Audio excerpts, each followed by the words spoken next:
Dahil sa isang lihim na natuklasan nga nitong si Evelyn ay bigla na lamang magbabago ang pakikitungo na nga nitong si Madam Regina.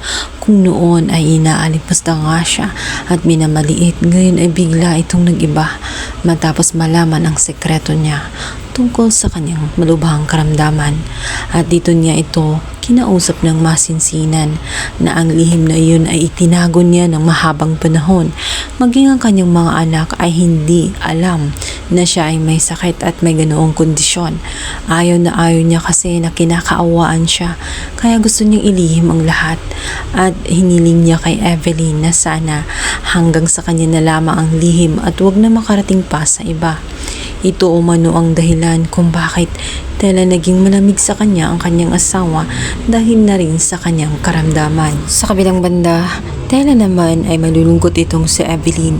Lagi niyang naalala ang kanyang asawa at hanggang ngayon, hindi niya mainawaan kung bakit ganun pa rin ang kanyang asawa. Paano nagawa nga ng kanyang asawa kung saan papalit-palit ito ng babae.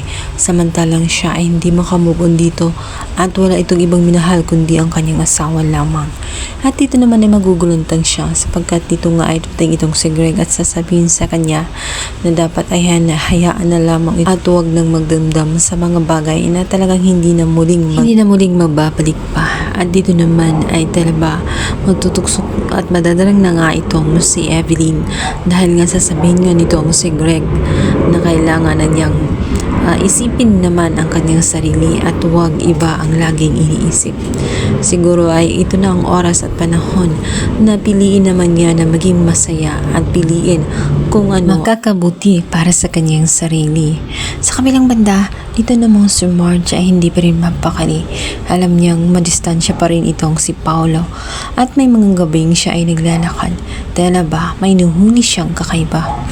Ngunit sa pagkakataong yun ay magugulantang siya sa kanyang matutuklasan sapagkat ang inakala niya ang mabibisto niya ay ang kanyang asawa na may kalampungang iba.